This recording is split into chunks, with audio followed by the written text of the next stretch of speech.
J'ai été invité par AFI-LUE pour faire une conférence et échanger avec les étudiants de 26 pays africains sur la question de la jeunesse africaine et des défis contemporains.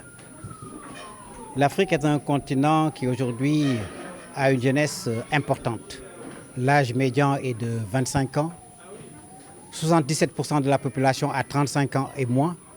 C'est une population qui aspire à son avenir, qui a des ambitions, qui a des besoins d'emploi, de formation, bref, de s'exprimer et de s'épanouir. J'ai identifié le fait que nous sommes un continent qui a d'énormes richesses en termes de richesses naturelles, de richesses minières, de son capital humain, mais qu'il y a un véritable paradoxe. Parce qu'autant nous avons ces richesses, autant nous sommes confrontés à beaucoup de problèmes. Le défi économique, il est là, il est entier. Le défi de la sécurité alimentaire, de la souveraineté alimentaire, le défi énergétique, le défi numérique, le défi culturel, le défi démocratique.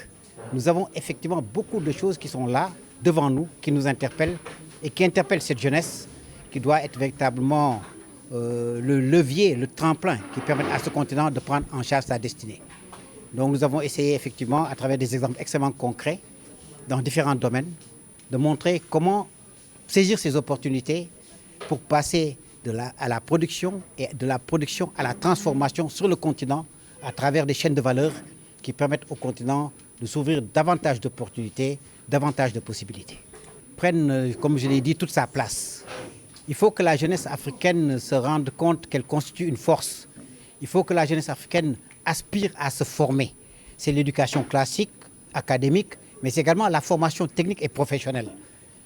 Aujourd'hui, dans le secteur, qu'on prenne le pétrole, que l'on prenne l'agriculture, que l'on prenne le domaine de la pêche, que l'on prenne les services, que l'on prenne le numérique, etc., il faut que les jeunes Africains s'impliquent davantage. C'est vrai, je l'ai dit, au quotidien, beaucoup de jeunes Africains créent des applications, s'impliquent dans ces domaines. Mais il faut qu'on arrive à une sorte de masse critique qui permette une prise en charge des intérêts du continent et que dans tous les secteurs, nous ayons la main-d'œuvre, le savoir-faire et les compétences nécessaires pour hisser le continent à un niveau supérieur.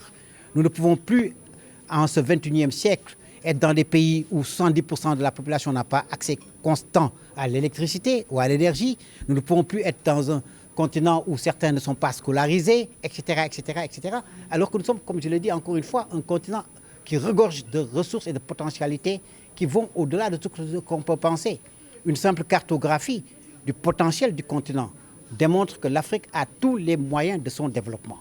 Donc, le développement, ça ne se décrète pas, ça se fait, ce sont des êtres humains, c'est à travers le capital humain et cette frange de la population qu'on appelle la jeunesse, 77% de moins de 35 ans et moins, doit pouvoir jouer sa partition pleinement, prise en compte et dans toutes les politiques publiques pour que le continent puisse être ce continent de référence qui comptera pour les prochaines décennies. Je l'ai dit récemment, nous avons tenu une grande conférence de l'Union africaine de radiodiffusion, donc qui regroupe toutes les radios-télévisions publiques d'Afrique et certains privés, où je représente le privé dans le conseil exécutif, avec l'UNESCO, avec près de 800 participants venus de partout, de 40 pays à peu près, pas seulement des gens LVA, mais de tous horizons, des politiques, des experts et tout, sur la question de l'intelligence artificielle, notamment dans les médias. Parce que les médias peuvent être véritablement le raccourci, le tremplin par lequel on pourra faire pas mal de choses. L'IA, c'est une technologie. Comme toute technologie et dans toute démarche, moi, ce que je préconise, c'est que l'Afrique fasse son propre diagnostic et établisse son propre cahier de route, en s'inspirant de ce qui se fait partout, de ce qui se fait par ailleurs, et de voir qu'est-ce qui s'adapte à notre contexte africain. Par exemple, sur la question de l'éducation, moi, je verrais l'IA comme étant un puissant outil de promotion et de propagation des langues africaines.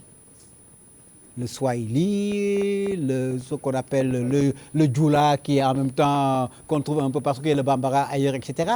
Donc, il y a un ensemble de langues aujourd'hui africaines qui peuvent être promues à travers l'intelligence artificielle. L'intelligence artificielle peut également aider beaucoup, on l'a vu pendant la période du Covid, où les méthodes d'enseignement ont été tout à fait réadaptées, peut également aider. Mais tout cela dans un environnement régulé. Et que l'on tienne compte également de la question que quelqu'un a soulevée des data centers, de la protection des données et de notre souveraineté numérique, qui n'est pas quelque chose qui se décrète ou un slogan, mais qui doit répondre à un certain nombre, de pratiques, d'infrastructures à mettre en place, etc. Donc l'IA, c'est un outil, comme d'autres outils qu'on a connus. On peut donner l'exemple de la téléphonie mobile, avant c'était le téléphone fixe, etc. Tout ça, mais qu'il faut savoir adapter. Et que les Africains également soient présents en termes de pourvoyeurs de contenu, pas seulement de consommateurs. Et que quoi qu'on dise également, gardons un peu cette touche qui nous est spécifique, de mettre l'être humain au centre de tout. Parce que toute technologie également, c'est vrai, il y a des choses, on peut robotiser à volonté, mais même pour robotiser, il a fallu qu'il y ait des hommes qui soient derrière. Donc cela, je me pense extrêmement important, ce sont des enjeux de la modernité. Nous ne pouvons pas faire table rase de ces éléments-là fondamentaux qui traversent le monde, qui vont nous impacter d'une manière ou d'une autre. Il faut que nous soyons proactifs, que nous ayons des politiques concertées.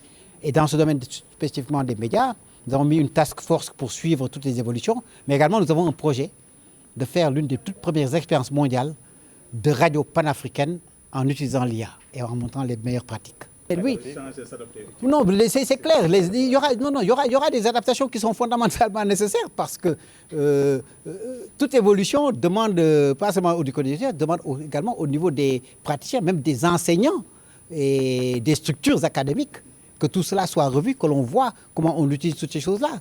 Ça peut être un plus, il faut trouver un modus vivendi, il faut inventer la route. Et c'est là où il faut faire appel à l'intelligence africaine, à tous ces jeunes, comme je le dis, qui au quotidien créent des applications, créent un ensemble de choses, pour qu'il y ait cette réflexion profonde, pour que nous ayons une démarche concertée et voir comment on aborde toutes ces questions-là, pas de manière uniquement théorique, mais en les ancrant dans notre démarche de développement global du pays.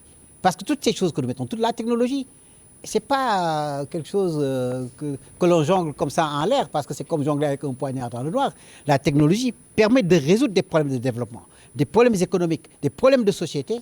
Et c'est là également où les articulations avec l'éducation doivent pouvoir être mises en concert et qu'une concertation la plus large possible soit faite et qu'on fasse des réadaptations, qu'on fasse des évaluations périodiques pour voir ce qu'il faut corriger, ce qu'il faut éviter, qu'est-ce qu'il faut renforcer, etc.